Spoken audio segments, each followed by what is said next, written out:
కృష్ణాంజలి గారు, మరో అంశం. కేంద్ర ఎన్నికల సంఘం తీర్పై లోక్సభలో ప్రధాన ప్రతిపక్ష నాయకుడు రాహుల్ గాంధీ తీవ్ర ఆగ్రహం వ్యక్తం చేశారు. ఓటర్ల జాబితాలో భారీగా అవకతవకలు జరిగాయని ఆరోపించారు. లోక్సభ ఎన్నికలప్పుడు లేని 39 లక్షల మంది ఓటర్ల పేర్లు మహారాష్ట్ర అసెంబ్లీ ఎన్నికలప్పుడు జాబితాలోకి వచ్చాయని ఆశ్చర్యం వ్యక్తం చేశారు. కేవలం 5 నెలల వ్యవధిలో 39 లక్షల మంది ఓటర్లు ఎక్కడి నుంచి వచ్చారని రాహుల్ గాంధీ ప్రశ్నించారు. రాహుల్ గాంధీ ఆరోపణలపై స్పందించిన ఎన్నికల సంఘం రాతపూర్వకంగా పూర్తి వివరాలు వెల్లడిస్తామన్నది. ఈ అంశాన్ని ఏ విధంగా చూడొచ్చు అంటారు కృష్ణాంజలి గారు? రవి గారు, కేంద్ర ఎన్నికల సంఘం మీద ప్రతిపక్ష పార్టీలు తీవ్రమైనటువంటి ఆరోపణలు చేస్తున్నారు. అసంతృప్తి కూడా ఉన్నాయి పార్టీలండి. ప్రధానంగా ఇండియా కూటమికి సంబంధించిన పార్టీ కాంగ్రెస్ కానివ్వండి, అదేవిధంగా సమాజ్వాదీ పార్టీ కానివ్వండి.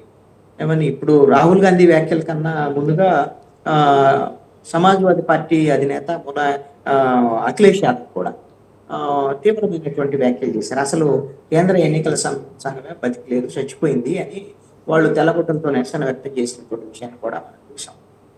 ఇప్పుడు రాహుల్ గాంధీ చేసినటువంటి మహారాష్ట్ర ఎన్నికలకు సంబంధించినటువంటి విషయంలో 5.5 నెలల్లో 39 లక్షల ఓట్లు ఎట్లా వచ్చినాయి అనేటువంటి కొన్ని పాయింట్అవుట్ చేసినటువంటి అంశం. దీని మీద ఖచ్చితంగా ఎలక్షన్ కమిషన్ రెస్పాండ్ అవ్వాల్సింది ఎలక్షన్ కమిషన్ రెస్పాండ్ అవ్వాలి, సమాధానం ఇవ్వాలి. ఎందుకంటే ఇది కేవలం ప్రతిపక్ష పార్టీకి సంబంధించిన కాంగ్రెస్ అధినేత రాహుల్ గాంధీకి ఇచ్చినటువంటి సమాధానం కాదు. దేశ ప్రజలకు కూడా ఇలాంటి అనుమానాలు చాలా ఉండి ఉంటాయి. ఎందుకోసమనంటే ఇలాంటి లోక్సభ ఎన్నికల సమయంలో కానివ్వండి, ఇప్పుడు రాష్ట్రాలకు సంబంధించినటువంటి అసెంబ్లీ ఎన్నికల సమయాల్లో కానివ్వండి, ఎన్నికల కమిషన్ అదేవిధంగా ఎన్నికల అధికారుల యొక్క పనితీరు మీద కూడా చాలా ఆరోపణలు వస్తున్నాయి. ఢిల్లీకి సంబంధించినటువంటి ఎన్నికల సమయంలో కూడా కేజ్రీవాల్ తీవ్రమైనటువంటి ఆరోపణలు చేశారు. ఎన్నికల అధికారులు బహుశా రిటైర్ అయిన తర్వాత పొద్దున మళ్ళీ పదవి నుంచి పోయిన తర్వాత మీకు ఏదో ఒక పదవి ఎదురు చూస్తూ ఉంటది. అంటే కేంద్రంలో ఉండేటువంటి బీజేపీ ప్రభుత్వం, ఎన్డీఏ ప్రభుత్వం మీకు ఏదో ఇవ్వడానికి ఆశ చూపిస్తుంది, మీరు కూడా వాళ్ళతో కుమ్మక్కయ్యారు, ఇలాంటి ఆరోపణలు చేస్తున్నారు. మరి ఇలాంటి ఆరోపణలు ఉన్నప్పుడు ఒక రాజ్యాంగబద్ధమైనటువంటి సంస్థగా ఉన్నటువంటి ఎన్నికల కమిషన్ రెస్పాండ్ అవ్వాలి. అయితే ఇలాంటి ఆరోపణలన్నిటికీ బీజేపీ రెస్పాండ్ అవుతుంది. బీజేపీ రెస్పాండ్ అయ్యి మీరు రాజ్యాంగబద్ధమైనటువంటి ఇలాంటి ఎన్నికల కమిషన్ మీరు ఎలా ఆరోపణలు చేస్తారు అది అని అంటారు. వాళ్ళు ఇప్పుడు చెప్పడానికి వాళ్ళ ప్రభుత్వం తరఫున చెప్పొచ్చు, ఎన్నికల కమిషన్ చెప్పాలి. ఎన్నికల కమిషన్ కదా వాళ్ళ మీద వచ్చినటువంటి ఆరోపణలకి సమాధానం ఇవ్వాల్సింది. ఒకటి మాత్రము వాల్యూడ్ క్వశ్చన్స్ రైజ్ చేశారు రాహుల్ గాంధీ. ఇప్పుడు లోక్సభ ఎన్నికల తర్వాత మహారాష్ట్ర అసెంబ్లీ ఎన్నికలకు ముందు 5.5 నెలల్లో మరి 39.5 లక్షల ఓటర్లు, కొత్త ఓటర్లు ఎలా వస్తారు? ఎలా సాధ్యమైతే అసలుకి? అది సాధ్యమైపోయింది. కొత్త ఓటర్లు చేరారు అని అంటే అది కొన్ని సంవత్సరాల తర్వాత, ఒక 5 ఏళ్లలో కొన్ని ఓటర్లు అంతమంది వస్తారు అని అంటే అదొక అర్థం.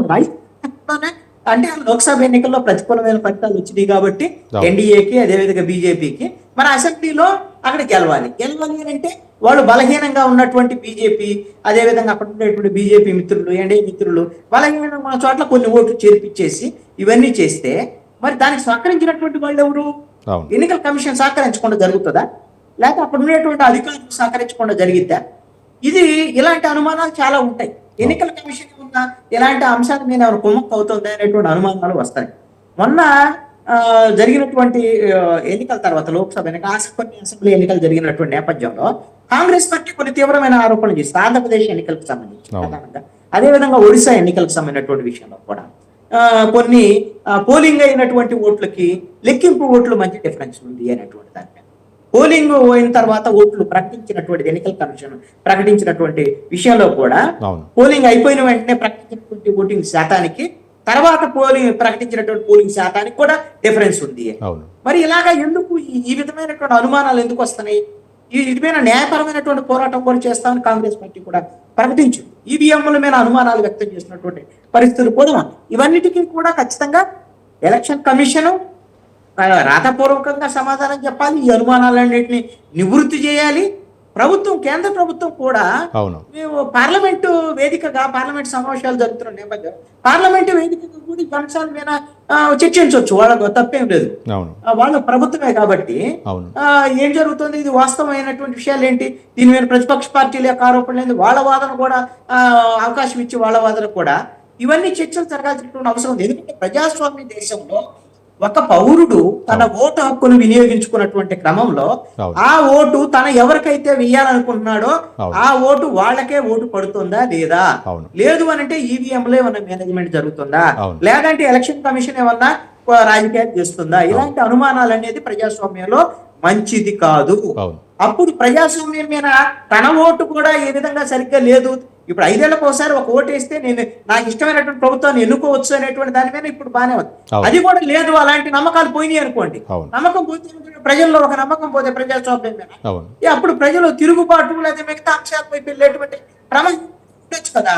అవును. ఇది ప్రజాస్వామ్యానికి ముప్పు కలిగించేటువంటి అంశం. కాబట్టి రాజ్యాంగబద్ధంగా పనిచేసేటువంటి ఎలక్షన్ కమిషన్ నిష్పక్షపాతంగా ఉండాలి, నిష్పక్షపాతం ఉన్నట్టుగా కూడా కనిపించాలి. కానీ అందుకు కృష్ణాంజలి గారు చాలా రోజుల నుంచి, అంటే చాలా ఏళ్ల నుంచి కూడా ఈ అంశంపై అయితే మాత్రం కొంచెం అనుమానాస్పదంగా ఉంది. వీవీప్యాట్లకి లేకపోతే ఈవీఎంలకి మధ్య చాలా వ్యత్యాసం ఉంటుంది.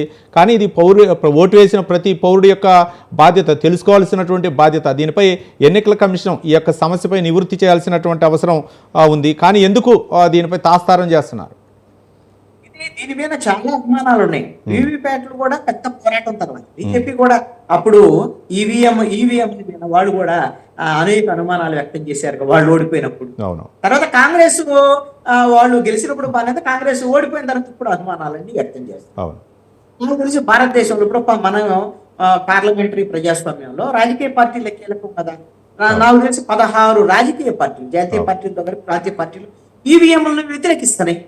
అసలు ఈవీఎంలో కాకుండా మనం బ్యాలెట్ వైపు వెళ్ళటానికి ఉన్నటువంటి అభ్యంతరాలు ఏంటి, బ్యాలెట్కి ఎందుకు వెళ్ళకూడదు అనేటువంటి అంశం మీద, లేకపోతే ఈవీఎంకి సంబంధించినటువంటి అనుమానాలు నివృత్తి చేసేటువంటి ప్రయత్నము, అసలు ప్రతి ఓటుకి వీవీప్యాట్ ఎందుకు రాకూడదు, ఆ వీవీప్యాట్ వచ్చేటువంటి విధంగా చేస్తే ఇబ్బంది ఉండదు కదా. సపోజు తన ఓటు ఎవరికి వేసాను స్లిప్ అదే ముద్ర వేసేటప్పుడు బ్యాలెట్ లో తనకు కనపడింది.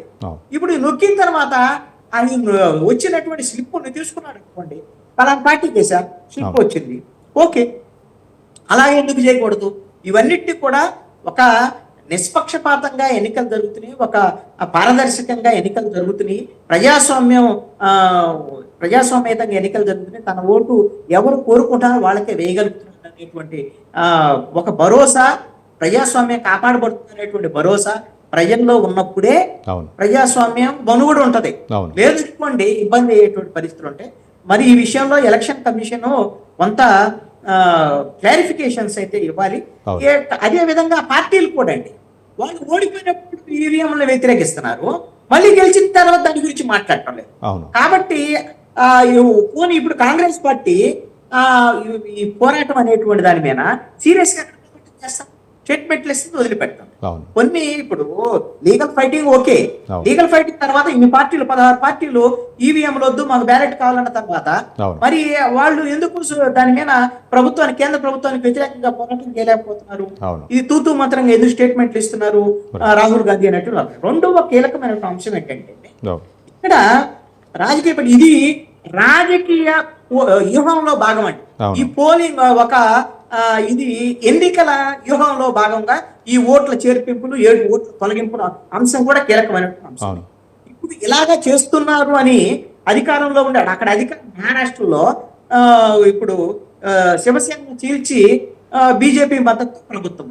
అలాంటి ప్రభుత్వం ఇలాంటి ఓట్లను చేర్పిస్తుంది, దొంగ ఓట్లను అని అనుకున్నప్పుడు అక్కడ ఉండేటువంటి అసలైనటువంటి శివసేనకు సంబంధించినటువంటి బాలదాఖరి శివసేన వర్గం కానివ్వండి, లేకపోతే కాంగ్రెస్ పార్టీ కానివ్వండి, లేకపోతే శరద్ పవార్కి సంబంధించినటువంటి ఎన్సీపీ కానీ, వీళ్ళందరూ ఏం చేస్తున్నారు?